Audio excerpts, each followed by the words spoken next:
Welcome back, everyone. Originally, I was going to do this with video footage, but for time's sake, I'm not going to do that. So recently, a pedophile advocate got a hold of me in response to my response to Savannah Ape, and he had taken issue with the use of Jane Goodall, to which my response to him was I did make another video response to Savannah Ape because Savannah Ape called that a quote-unquote appeal to nature fallacy, which is not an actual fallacy, but I think he's trying to say like kind of a bandwagon fallacy that just because it exists in nature, that doesn't mean that it's a good idea.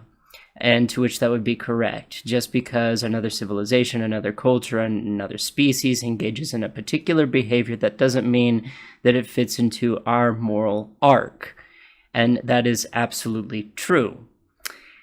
So I omitted another argument to Savannah Ape, that which was, and I haven't heard back, and he hasn't made any other content or refuted it since.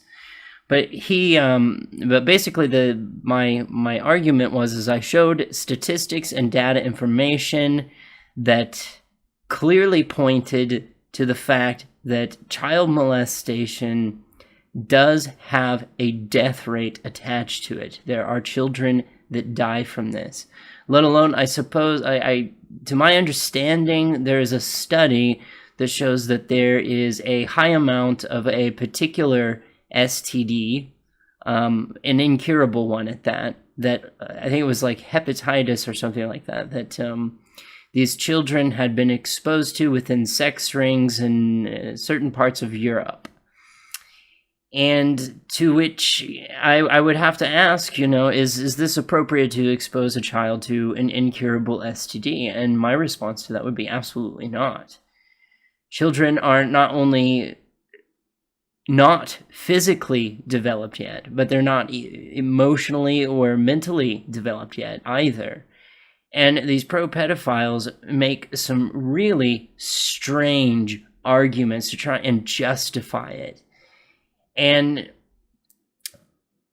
I want to take a moment to kind of go over and debunk some of that. So first we have this. This is one of the things that was posted, and I find this to be really bizarre. Okay, so this is essentially a story about a 14-year-old girl who would sneak out of her parents' home, out of her bedroom, and according to the proclamations of this article, is that this girl would at night in Bloomfield Township home in the middle of the night to have oral and anal sex with 22 boys and men in May of 2002. The interview with the Free Press, the girl conceded that she was a predator and a victim. This is a quote, "I declare I am both. Yes, I am a victim. I was a victim who was deceived by my own emotions and ignorance of misplaced confidence, a victim of my own fantasies. Yes, a predator, for I chase people who themselves were victims of misplaced confidence." Now, this is, so again, I like how they twist the narrative all the time. 14-year-old girl, like 14-year-old, is considered post-pubescent, not prepubescent. So I take issue with that from the get-go, because we were talking about somebody who has hit puberty, knows what sex is, knows that they want to have it, and will seek it out. And the thing is, a lot of the behavior that this 14-year-old girl is exhibiting is actually, believe it or not, a symptom or signs of somebody who has been sexually abused as a child. But you can't tell me that 14-year-olds or teenage girls and boys alike will go through rebellious phases or stages in their life where they make decisions. Like, well, let me put it to you this way. When I was a teenager, I wouldn't say uninformed decisions, but I'd definitely say as I've gotten older, the decisions I make are much more informed decision-making skills than what I had when I was a teenager. And you can't tell me that no teenager has ever lied about their age to have sex with somebody that is over the legal age of consent. Like, so, this is not unforeseeable that somebody who is, let's say, the age of 15 or 16 years old telling somebody who is in their 20s, no, I'm 18, I just look really young for my age, because they want the sex, but they're making a only quasi-informed decision of what they're doing, but they're not fully aware of the total ramifications of their actions as an informed adult would be. And so this I find interesting, because this is not telling the full truth. And I'd be willing to bet, like, many people who make decisions like this at a young age, as they get older, end up later on saying, that was a really stupid decision, and I can't believe that I decided to make that decision out of rebellion, out of some sake of rebellion. And so, yes, there were probably many males who had sexual activity with this girl, probably classified as a sex offender. And so, therefore, he is trying to say through this that pedophilia is normal, it's natural, it's fine, and sex offense declarations are out of date and out of touch with reality. And to some extent, I would say that that's probably true. But in this case, I don't know if they're looking at the tier system. Most states have a tier system where they look at the situation and they take that into account, as well as the age bracket between the people that are committing the sex act. For instance, they will look at a sex act between, let's say, somebody who is 17 and somebody who is 22 years old in a very different light than, let's say, somebody who is 13 years old or 14 years old having sex with a 22-year-old. Those two situations will be taken into different accounts than somebody who is 17, 16 years old having sex with a 22-year-old. It will be looked at differently. And also they will take into account of whether or not the person lied about their age or not. That will also be taken into account. And that is something that this argument or this little, piece of whatever is not taking into account is, did she lie about her age? She's doing, like, does she regret this as an adult? What were the cause and effect consequences of such an action? And is she really making an informed decision, or is she acting impulsory based off of her hormones, which as an adult you learn to control better than when you are a teenager? Again, this has everything to do with informed decision making. Yes, teenagers are post-pubescent, but do they really understand the cause and effect relationship of sexual acts like this? Like, for instance, the exposure to STDs and the likelihood and all that, and are they willing to accept those consequences? And I would say they probably wouldn't. They probably don't understand the actual negative consequences should they contract like a health-threatening STD or incurable one at that. I don't think there's a reason why we call it statutory rape. It's not consensual rape is basically what statutory rape is. It's consensual, but it's inappropriate. And I think that's interesting how this is twisting and contorting what is actually going on to suit their narrative. So amongst that, there were many other things, like issues that he took with my arguments, is that there's all this talk about consent from minors, and I will have links to things in the description below if you want to read through them. But I was given an onslaught of blogs of people trying to document cases of what they perceive essentially as minors having sexual contact with adults or teenagers in which there was no harm involved. And I gotta say, a lot of the stories were absolutely disturbing, disgusting, and gross and bizarre. And I'm not going to take a blog site for academic information or stats. That's absolutely an inappropriate thing to do, because blog creators absolutely will create things with a biased perspective on the situation. They are deliberately looking for stories that substantiate what they want to make their proclamations to be, and they're not actually like criminologists or people from the medical field or psychologists or people who would investigate this type of thing, like in an actual academic study, where it's like, okay, so, you went through this exposure, like how does this affect the person mentally? How does it affect their developmental stages? And how does it affect their ability and understanding of sexual relationships as an adult? And that is why I'm not going to use blogs as a source of empirical data or evidence or information. That's absolutely absurd to even suggest to do such a thing. One of them was even deviant art. Deviant art, of all things. I am not going to depend on deviant art to make a rational, unbiased argument for advocacy of pedophilia, as deviant art is basically like a forum for people to post artwork and poetry. It's a lot of it is fiction based, and I mean, no, these people are not coming from a place of academia. It's very easy when you look at criminology reports. It's very easy to look at medical reports, to look at FBI, CIA stats, police reports, and reports from psychology and neurology. And what you come to find is that no, none of this is substantiated in what is being reported in the blogs, and you can't help but wonder how much of it was just absolutely like twisted or contorted to suit the person making the blog's agenda. And that's what I can't take that seriously. So then another problem that I have is that there's all this talk of teenager, like between the ages of, let's say, well, we saw as young as 14, but a lot of it focuses around the age of 17. Well, there is a gray area to be said for a 17-year-old. At 17 years old, I was in a relationship with somebody who was 22 years. Now, I want you to really think about that. 17 and a 22-year-old. That's only really like a 5-year, like, well, I think maybe at most like 4-year difference between me and this person that I was dating. And I had my parents' consent, and it really wasn't all that bizarre. And in fact, my dad married my biological mother when she was 17 and he was 22. And this happens with the consent of the parents. And this is really not all that bizarre, and it's still something that can be done today. You just need consent of the parents, and it's all copacetic. Like, legally, it's fine. You can do this. So, there was another instance that was brought up of like a teenage girl that was sending pictures of her genitals to other boys, and she was charged as a sex offender.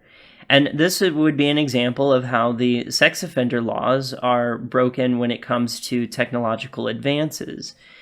Is it really a sex crime or a sex offense for a teenage girl to be sending pictures of her genitals to teenage boys around the same age as her that go to her own school? I would say no. I think this is probably human nature, and it's probably inevitable, and it probably happens more often than you would like to admit. Even if parents speak out against it and tell them not to do it, it's going to take place. It is just kind of human nature. Teenage years is where we start exploring sexuality, but I think that sexuality should be explored with other teenagers or people close in age bracket, which again, like I said, a lot of states have a tier system where it's usually like a 5 or 4 year, like, well, depending, I mean, 18-year-old, 14-year-old is not going to be copacetic, but 17 and 21-year-old, they will take that into account. It's basically up to the parents at that point. Do you consent to this? The parents can say yes. Legally, that is fine. Legally, that is a legal thing. It is not illegal to do with the parents' consent. The parent can say, yes, you can date my 17-year-old. That is fine, and it's all copacetic. So I take issue with they keep bringing up people who are post-pubescent, so people who have hit puberty, people who are, teenagers know what sex is, they desire sex, they will seek it out, they want to have it. It is more favorable that they try to have sex with and experience sexual relationships with people closer to their own age, and it's also desirable that they do this in a safe way where they will not produce a baby at an early age that they aren't able to take care of, that they participate in using contraceptives and condoms, use protection not to contract an STD, and etc., and so on and so forth. And I mean, this is just something that you're going to have to deal with, because the thing is you can tell a teenager until you're blue in the face, do not have sex until you're married. Well, you can say that and do that all you want, but the fact of the matter is they're going to find a way to have sex with or without your permission, with or without you knowing about it. And I think the best thing to do is acknowledge that the teenagers have hit puberty. They know what sex is, they know what it is, they want to have it, they are going to seek it out. the best thing you can do is arm them with as much knowledge and information as you can so that they make informed decisions instead of uninformed decisions, which is actually what we see a lot in people who are taught like abstinence and stuff like that. They make a lot of very uninformed decisions towards sexuality, and that's not healthy. So I will leave the link to the blogs, but I'm not going to show them because they're very disturbing and disgusting and grotesque in my opinion, and it's just not something that I want to feature, and it's not something that I want to show on my channel. It's disgusting. So if you want to read through it and see the onslaught of biases, do so if you want in your own free time. But the thing is that they keep bringing up these teenagers, and they keep ignoring what I keep saying is that, look, if you are a no contact, like if you are saying, hey, I have a mental illness and I need to stay away from children, and I'm trying to raise awareness of said mental illness and maybe create like a social program, because personally I would be happy if some of my tax dollars were allocated towards a social program that made it so that people who are pedophiles, which we do know that this is involuntary, and the neurological scans of pedophiles actually look a lot like people with antisocial disorder, where they're missing gray matter in the brain, and so there's a part of their brain that has malfunctioned. And this is another problem I have with them comparing to homosexuals, is that homosexuals do not have this in neurological scans. They have normal brain activity. They do not have the brain activity of a sociopath. So, you know, it's one thing to say, hey, I have, and you know, like saying I have a mental disorder is not a condemnation. I have a mental disorder. I have panic and anxiety disorder. I have bipolar type 2. These are mental disorders. These are emotional dysfunctions. And that's not a condemnation. But to go around and to actually raise awareness and say, I have a mental illness, and I want a program where we can be treated to make sure that no child is hurt or harmed, is a much more admirable stance to take than, you know, just going, well, here's some examples of teenagers engaging in sexual activity, ergo I'm right. So therefore children should be, you know, put into the same category when we talk about like the ages between, like age brackets of, let's say 3 to 10. No, 3 to 10 is that's pre-pubescent, not post-pubescent, and you can't make the same arguments for post-pubescence that you can for pre-pubescence. The fact of the matter is that pre-pubescent children are just not physically equipped for sex. Children are disgusted by two adults kissing, and you know, one of the things that I think is very interesting about the crime of rape is, why is it so much more emotionally traumatizing than being physically abused? Well, it's a very intimate form of physical abuse. I mean, I don't know what is more intimate. They actually talk about this with knife crimes. Knife crimes are a more intimate form of violence committed upon a person than a shooting, because you're up close and personal with the victim. Well, I don't know what's more intimate than having your penis inside somebody. That is a pretty intimate, violent act upon another person.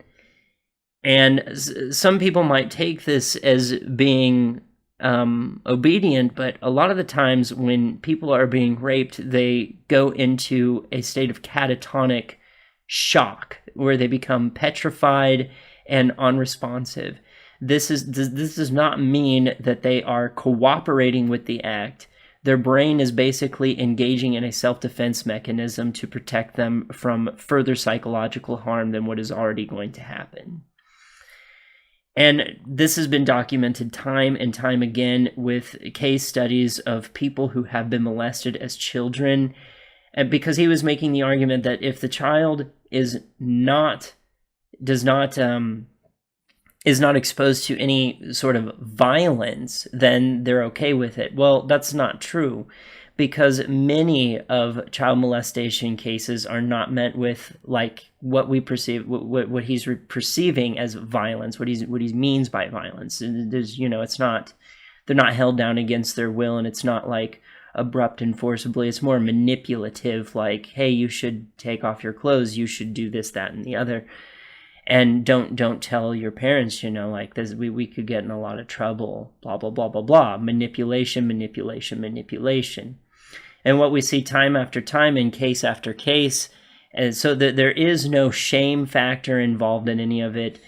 But later on in life, usually, ironically, it's usually around 30 years old, or somewhere in their 30s, they come out and they say, this was done to me when I was a child, and it has had a profound effect on me psychologically and my understanding to interact with people on a romantic and sexual level. This is so many cases have been submitted in the realm of in academic psychology, where they don't come forward about this specific thing until later on in life, and they have told no one. So no, I'm not buying into that either. There's like numerous, like almost every single case is like that. The majority of the cases are like that, where they have said nothing their whole life, and they live with this in the back of their mind, and has affected them emotionally and affected their ability to function within a relationship sexually and romantically,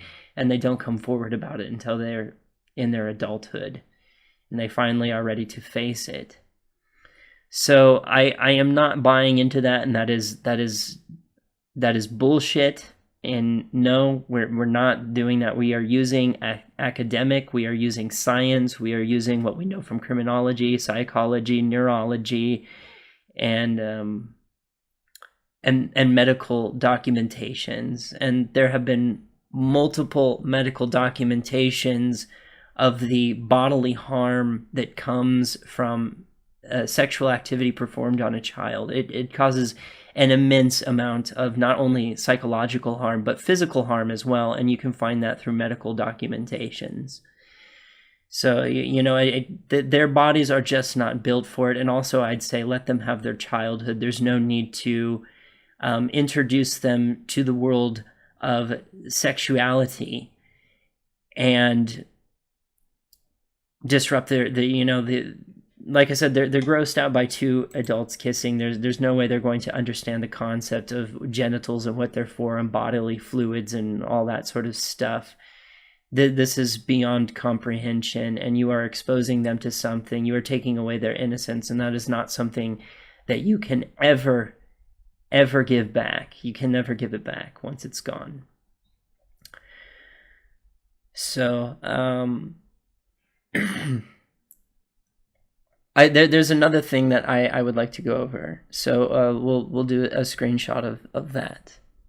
So this was actually one of the citations that was given to me by the person himself, which is from, well, actually it took me here. There's another article, but it's Psycho Bull. And if you look that up, he's saying, he was trying to say to me that it is not a disorder, but it's like, I don't even need to read this, because it's like right there from the very get-go. A pedophilic disorder is recognized for its impairment to the individual and for the harm it may cause to others. Pedophilia is often considered a side issue, and research into the nature of pedophilia is delayed in comparison to research into other psychiatric disorders. However, they are stepping up their game on pedophilia, and they are doing MRI, and they're doing SMRI and fMRI studies on pedophiles, and it even says so in this article that he even was trying to cite to me. It's saying, well, no, it is saying that it is a disorder, that it is a psychological disorder, and they are saying that they are doing more research into it, and that's why we know that there is missing gray matter in neurological studies of pedophiles. So this citation that he was giving me is really peeing on his own feet. It's like you are actually going against your own proclamation. So no, absolutely not. This is, it says right down there, child sexual abuse, functional and structural MRI, and neuropsychology and neurodevelopment. I mean, this is just the way that it's going to be looked at, because there is a victim involved. There is no non-victim involved. And it's it's really kind of haunting to think that like some of the blogs that I've read, that anybody would engage in that kind of thing and think that it's okay to do and would bear no shame. It's like, well, yes, morality is subjective, but again, I'm going to reiterate from a previous video, just because morality is subjective doesn't negate the necessity of it. It is what separates us from being like weird little animals. I mean, we're not impulsive. We have a frontal lobe that is designed to keep us from doing things that are socially and societally unacceptable. And this is one of those things we just consider to be unacceptable. And we can rationalize it, and we can even use logic, cause and consequences, because there are numerous accounts from medical, psychology, neurology, criminology reports of the fact that there is a victim involved in this. So, no. Just no. It is a mental disorder, and I think it's really weird that they try to conclude it to a sexual orientation, because it's like you're saying your sexual orientation is that of an age bracket. That's not a sexual orientation. An age bracket is not a gender. Okay, it's not. Age changes, like your biological gender or sex, even with transitioning.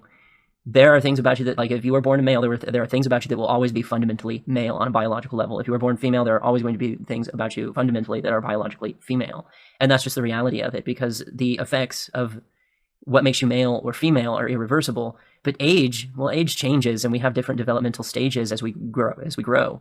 And it continues even into our adulthood, and it has been substantiated. Your frontal lobe, cerebral cortex, is not finished developing until age 25, which you tried to refute me on, but I can find no evidence to the contrary to that. Yes, and in fact, I found evidence that suggests that it may even continue developing until age 26 or 27, depending on if you're male or female. And I'm not trying to poke a hole in the trans community balloon at all. I mean, not against people transitioning and using trans people's preferred pronouns.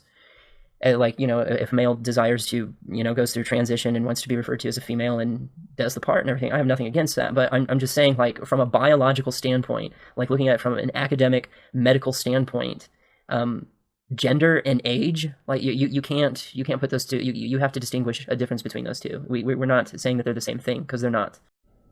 So to say again that before I get into that, he also saw a comment left by one of my favorite subscribers. I love this subscriber, but he gave me some information about the bonobo apes, and he wanted a copy of that. I'm like, dude, that's like huge. Like, there's no way I could just copy and paste that into like a messenger app. There's just no way that's going to happen. And I don't think that person and I will be exchanging emails anytime soon, especially considering I am basically the antithesis of him. Basically, if I found out that he was harming a child in any way, shape, or form, I would definitely I would archive that and I would turn it in over to the police. I absolutely would. I've done it before and I will do it again, because you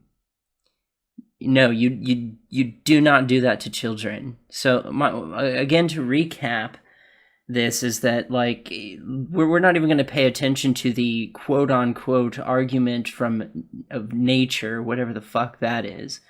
We're not even going to pay attention to that. We don't need to.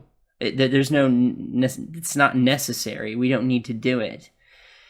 To logically prove that pedophilia is just inherently wrong. But again, my issue with this is they keep going on and on and on about this, using examples of teenagers, and then going back to talking about prepubescent as opposed to postpubescent. And it's like, well, if you guys were talking about creating a program to keep you away from children, and you were actively participating in not harming children and advocating for not harming children and promoting it as a mental disorder that you need help with so that you can be a functioning member of society without being a threat to others, then that's one thing, that would be fine. But every single time that they say that they're about, that, oh, I'm no contact. I'm no contact.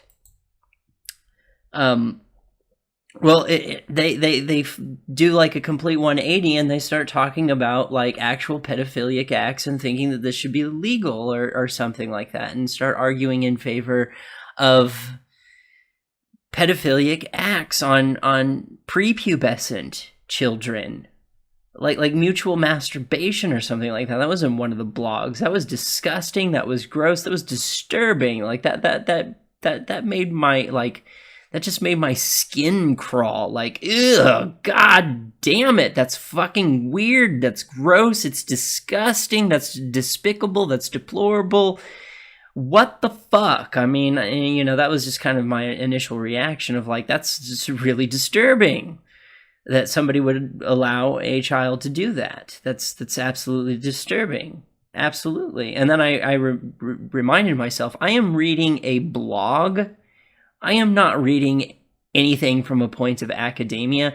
And then he also told me, this is just our view in the Western nation. Well, look, I'm not going to take cues from third world countries that have a known, that are well reputable for misconstruing their crime stats in the first place. Because if you go against the authoritarian body, then you'll be hunted and killed. So any scientist or anybody from a point of academia or medical or criminology, whatever, in those countries that would actually give you an unbiased report and say, no, there's all this damage that does occur, they would be going against the authoritarian body. They'd be sought out and they'd be killed or put in jail or whatever. So no, that's not a reliable source to look at third world countries that have really fucked up laws that are overseen by dictatorships. I'm not going to use them as a primary source or example because they engage in Lysenkoism, or also known as pseudoscience. I'm not going to do that. The other thing that really pisses me off is this whole, like, they want to attach themselves and piggyback off of the civil rights movement for homosexuals. They're like, well, we're a sexual orientation too. We want to attach ourselves to the LGBT community. No, absolutely not. You are not going to attach yourself to the LGBT. In fact, I really wish they would stop doing that. And honestly, how about this? How about if you think that your argument has grounds to stand on, you create your own little social movement, but I guarantee you it will never win. You're not going to get the majority of the population to agree that pedophilic acts are okay. You're not going to get the public to agree with that. That's like asking, like, that's like saying, I think that sociopaths, you know, they have a disorder, they can't control it, there's no harm in it, they can go around and kill people. No, and then try to justify that in some weird kind of mental gymnastics. That's essentially what is going on here. So look, if you think, like, to the pedophile advocates out there, if you think that there's actual ground to stand on to argue in favor of pedophilia, do it with your own movement and stop trying to piggyback on the LGBT community. Because the LGBT community, for the most part, wants nothing to do with it. I mean, there's some small factions here and there, but those factions are not serious ones. They're not publicly highlighted by the community. They are really underground and not popular at all, and probably have very few people that even support the idea. And before I go on, I'd also like to point out how them attaching themselves to the LGBT rights movement is hurting the LGBT rights cause, because then you have a bunch of right-leaning people, or a bunch of people that were skeptical of it in the beginning, in the first place, looking at it and going, see, we told you so. You legalize gay marriage and then all this weird shit happens. And this is not what the LGBT folks wanted. In fact, we spoke out against it, saying, no, that wouldn't happen.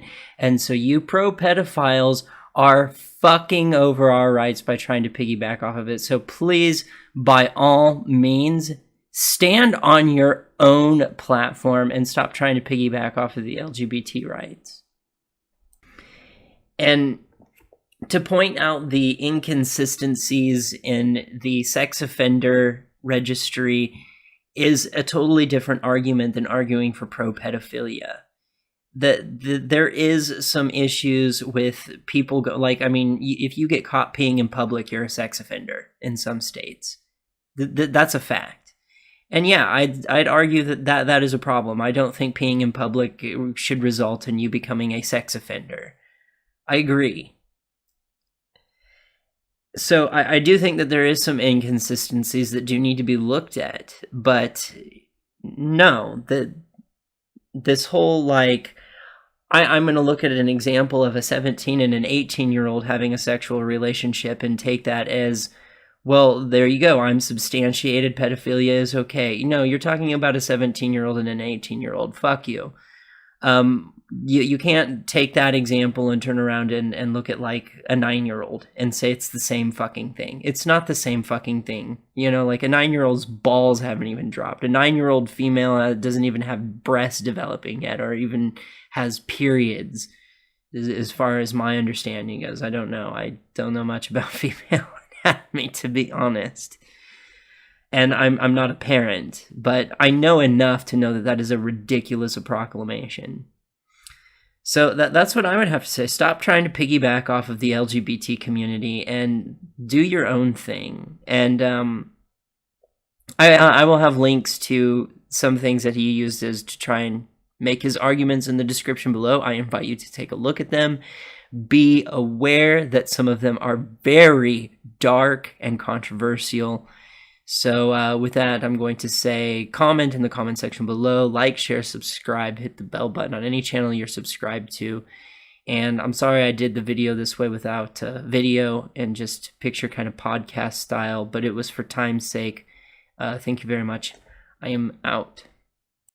And P.S. to the pedophile advocates, the maps, no maps, whatever the fuck you want to call yourselves. I want you to know that I am ever vigilant and watching your accounts, and if I have any inclination that you are hurting or harming a child or sexually exploiting a child in any way, I am not on your side. I will report you. I absolutely will. This is unacceptable to me, and you need to know that. So that is fair warning, fair warning. If I find out that you are exploiting a child sexually or harming a child in any way, you will be turned into the authorities. So I will be watching you, and there are others like me that are watching your guys' social media to make sure that that is not going on. Not participating in vigilantism. I'm not going to take matters into my own hands. I'm saying I will turn you in, I will archive it, I will turn it in to the authorities so that you can be investigated. Okay, this time I'm out for real. So I'm out. Thank you. Like, share, subscribe, bell button. Out.